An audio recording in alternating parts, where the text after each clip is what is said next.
का पार्ट जवाब दे चुके हैं, इसलिए मैं उसको संक्षेप में पूछूंगा। ऑपोजिशन कांग्रेस सब आपके पीछे कहता है कि सरकार जो है ईडी, सीबीआई, इंटेलिजेंस एजेंसीज का इस्तेमाल कर रही है। आपने कहा है कि ईडी इंडिपेंडेंट है।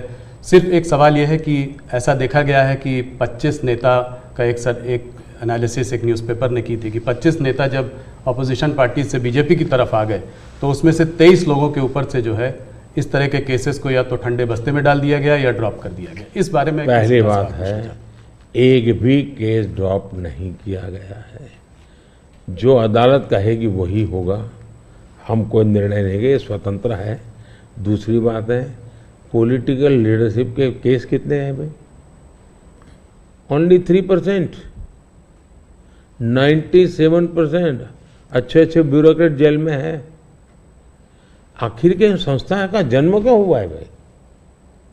अगर इन संस्थाओं का जन्म इसी काम के लिए हो तो काम नहीं करेगी क्या? और अदालत इतनी बड़ी है जी, किसी को जमानत नहीं दे रही है अदालत, तो अदालत देखती होगी ना भाई। और भ्रष्टाचार के मामले में हम कम से कम उसको लाइट न ले जी। सचमुच में देश में चर्चा होनी चाहिए कि पहले एक जमाना ऐसा था, आपको आरोप लगता था ना तो भी हिल जाते थे। आज गुनाह सिद्ध हो चुका, सजा हो चुकी, फिर भी आप हाथ ऊंचा कर करके फोटो निकलवा रहे हो। आप भ्रष्टाचार का महिमा मंडन कर रहे हो। इस देश में ये आलोचना का विषय होना चाहिए। भ्रष्टाचार को न्यू नॉर्मल के रूप में ट्रीट नहीं करना चाहिए, वरना इस देश का बहुत नुकसान होगा जी।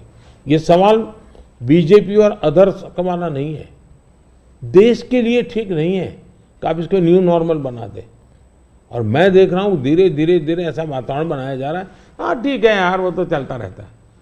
यही तो देश, गरीब आदमी मर रहा है जी। हमने कैसे भी करके इससे देश को मुक्त करना चाहिए, रिजॉल्व होना चाहिए कंट्री का, वो नहीं हो रहा है जी। और मैं तो मानता हूँ कि भाई देखिए, मैं जो कोशिश कर रहा हूँ, एक सिस्टम को पॉलिसी ड्रिवन बनाओ, टेक्नोलॉजी को भरपूर लाओ।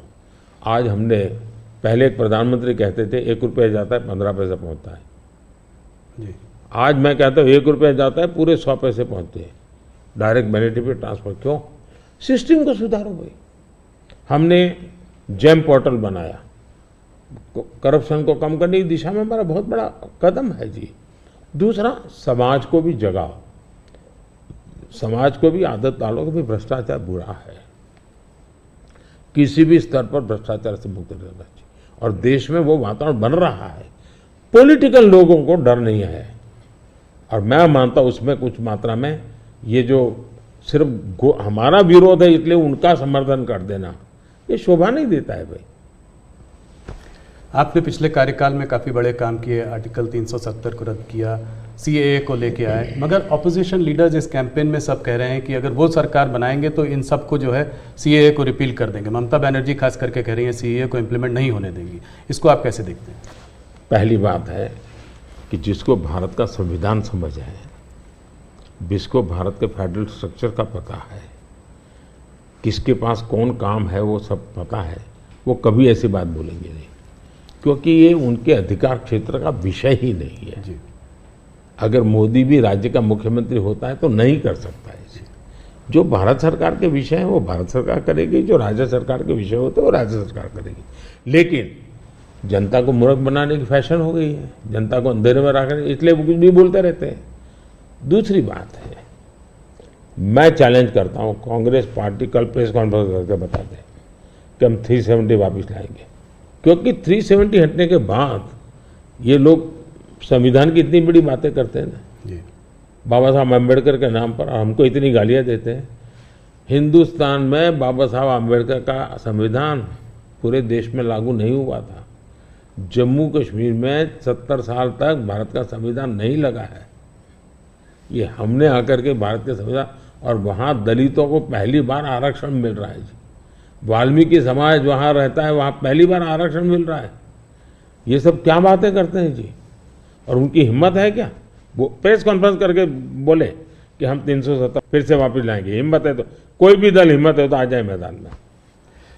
मोदी जी, बंगाल की तरफ चलते हैं। वेस्ट बंगाल में जो है इस बार चुनाव काफ़ी ज़ोरों में लड़ाई हो रही है। पिछली बार जब आप 2019 में 18 सीट लाए थे 42 में, तो लोग चकित रह गए थे, लोगों को उम्मीद नहीं थी कि आप 18 सीट लाएंगे। इस बार आपके एक नेता ने कहा है कि 36 सीट आ सकती है। राजनाथ जी ने मुझसे इंटरव्यू में कहा था कि 36 सीट आ सकती है। कैसे देख रहे हैं इस वक्त माहौल को? देखिए, जहाँ तक लोगों का चकित वाला जो आप कह रहे हैं ना,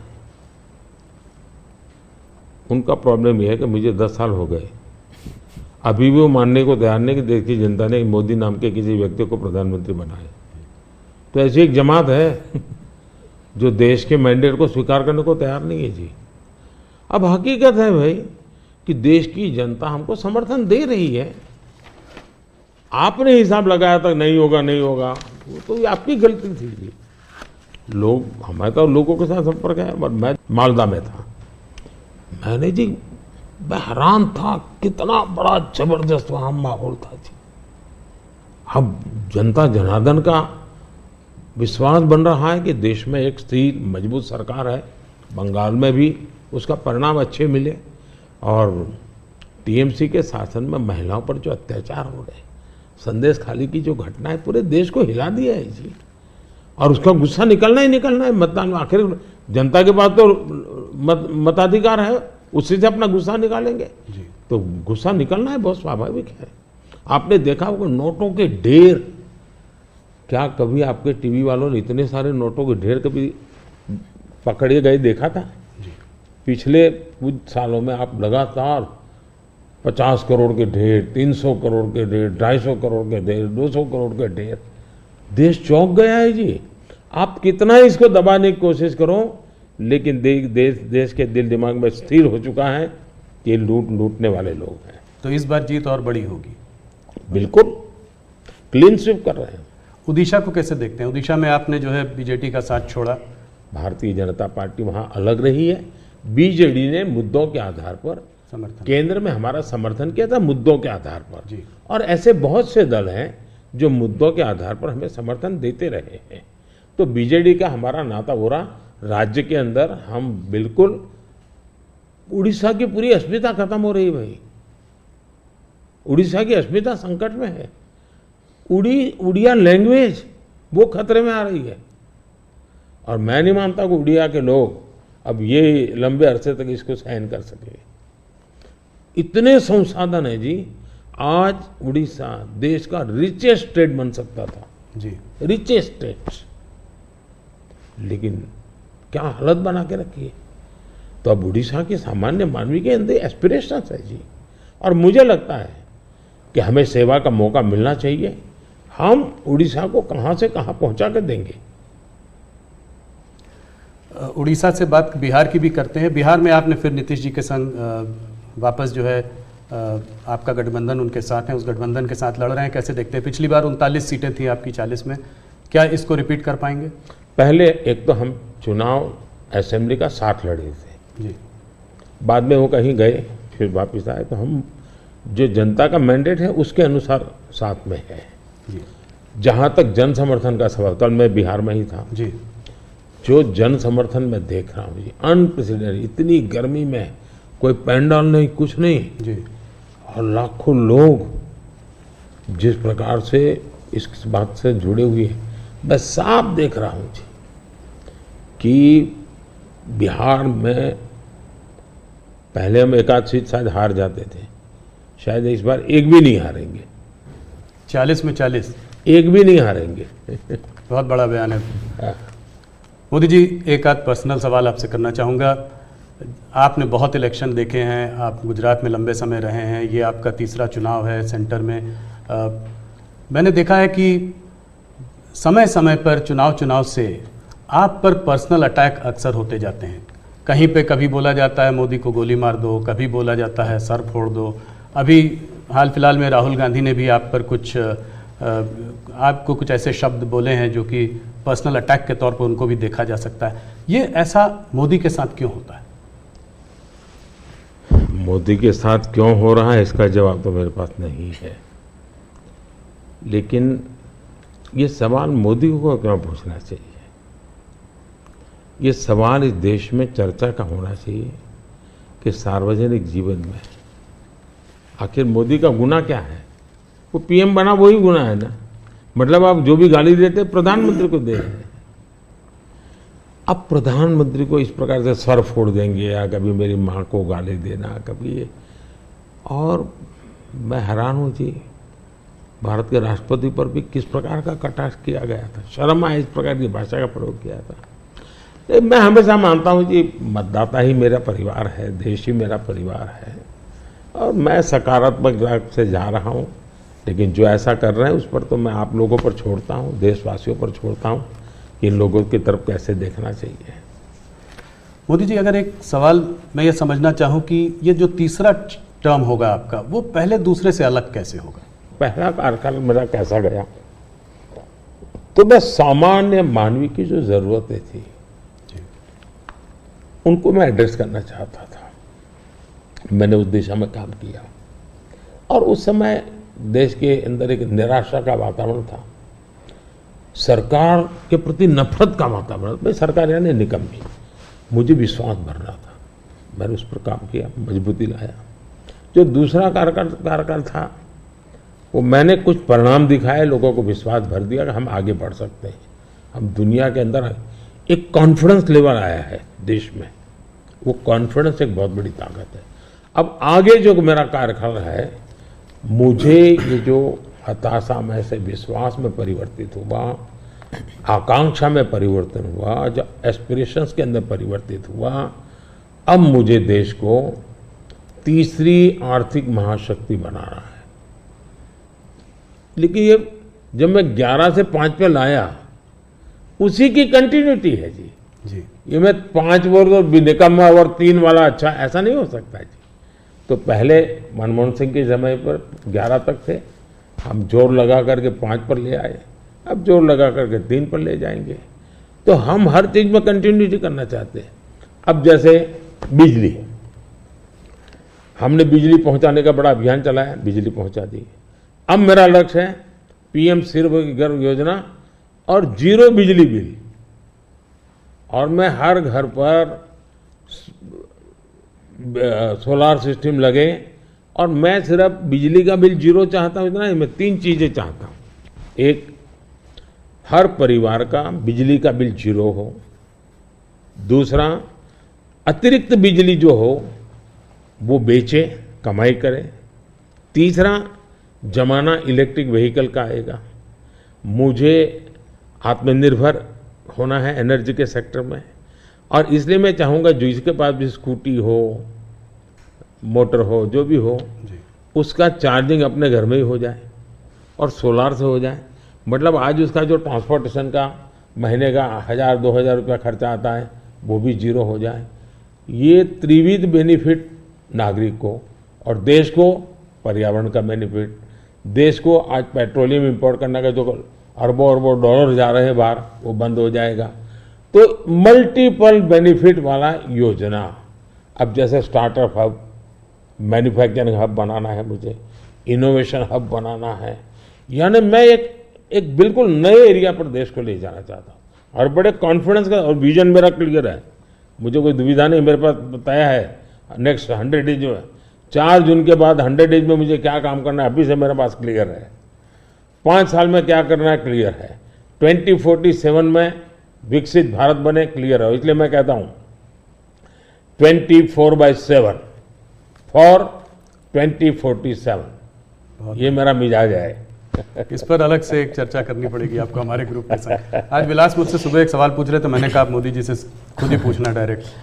आपने आपकी पूरी यात्रा में बहुत सारी कठिनाई का सामना किया है, ऐसी हालत में भी आप टफ डिसीजन लेते हैं, ये कैसा कर पाते हैं? देखिए, मैं टफ डिसीजन वगैरह नहीं लेता हूँ, मैं सही डिसीजन लेता हूँ। कोई टफ डिसीजन होता नहीं, सही होते हैं। किसी को टफ लगे, किसी को ना लगे, ऐसा हो सकता है। लेकिन फिर भी मैं सोचता हूं कि ये सब कैसे होता है। जैसा अचरज आपको होता है, मुझे भी होता है कि मोदी ये कैसे करता है। फिर मैं सोचता हूँ नहीं, शायद परमात्मा ने ही मुझे इस काम के लिए भेजा हुआ है।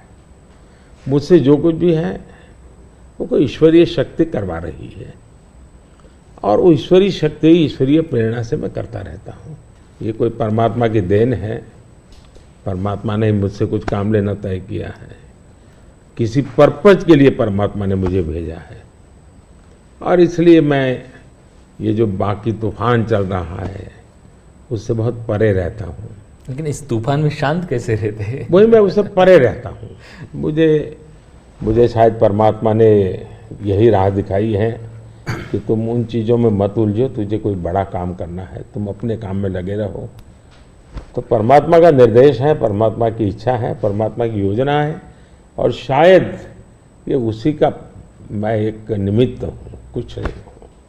Thank you. इसी से जुड़ा सवाल था कि आपको हम लोग देखते हैं, हमको आपका शेड्यूल मिलता है, आप इतना ट्रैवल कर रहे हैं, दिन में 5, 4, 6 रैली, वो भी कोई इस प्रदेश में तो कोई दूर दूसरे प्रदेश में, तो इस सब में आप फिट कैसे रहते हैं? कौन सी ऐसी शक्ति है जो आपको ये दृढ़ संकल्प दे रही है आगे बढ़ने का? पहली बात तो मैंने कहा ना कि ये मैं नहीं कर रहा हूँ जी, ये ईश्वर ने तय किया हुआ है। ईश्वर ने मुझे शायद इसी काम के लिए भेजा है, क्योंकि मैं जिस परिवार में पैदा हुआ हूँ जी, मेरी माँ ने कुछ पढ़ी लिखी नहीं थी, उसे स्कूल नहीं देखा था, मेरा कोई पॉलिटिकल बैकग्राउंड नहीं है, और इतना बड़ा देश, इतना काम ईश्वर नहीं करेगा तो कौन करेगा? और मेरे लिए 2 ईश्वर हैं, एक जिसको हम देख नहीं पाते हैं, और दूसरे वो जो जनता जनार्दन है। मैं जनता जनार्दन को भी ईश्वर का ही रूप मानता हूँ, और दूसरा परमात्मा के प्रति मेरी अपार श्रद्धा है। शायद परमात्मा ने मुझे इस काम के लिए भेजा है, जनता जनार्दन ने आशीर्वाद दिया है, शक्ति दी है। जहाँ तक मैं काम क्यों कर पाता हूँ, मैं मेरे लिए जीता नहीं हूँ, न मैं मेरे लिए जन्मा हूँ। तो मेरे मन में हमेशा रहता है कि मुझे जितना समय मिला है उसका पल पल मैं देश के काम आऊँ। जहाँ तक मैं दौड़ता मेरा लगता है लोकतंत्र एक बहुत बड़ा उत्सव है, फेस्टिवल है जी। ये जनता जनार्दन के दर्शन करने का अवसर है जी, हमें मौका लेना चाहिए, जितना जनता जनार्दन के दर्शन कर सकते करना चाहिए। लोकतंत्र का एक उत्सव है जिसमें संवाद होना चाहिए जितना ज़्यादा। तो मैं इसको एक, जैसे हम घर में कोई बड़ी पूजा करते हैं ना, कैसे इन्वॉल्व होते हैं, मेरे लिए पूजा का समय है।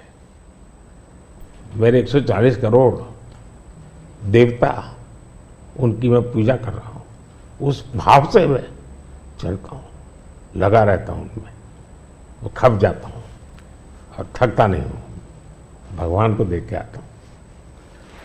मोदी जी बहुत बहुत धन्यवाद आपका, आपने अपने समय इतना समय निकाला। आपके नारे की तरह इस बार हमारा भी एक नारा है, अगली बार सिर्फ न्यूज़ 18 पर आर पार। बहुत बहुत धन्यवाद, आपने हम लोगों को समय दिया। चलिए, बहुत बहुत धन्यवाद। धन्यवाद। सगळ्यांना माझे नमस्कार। सगळ्या महाराष्ट्रातल्या जनतेला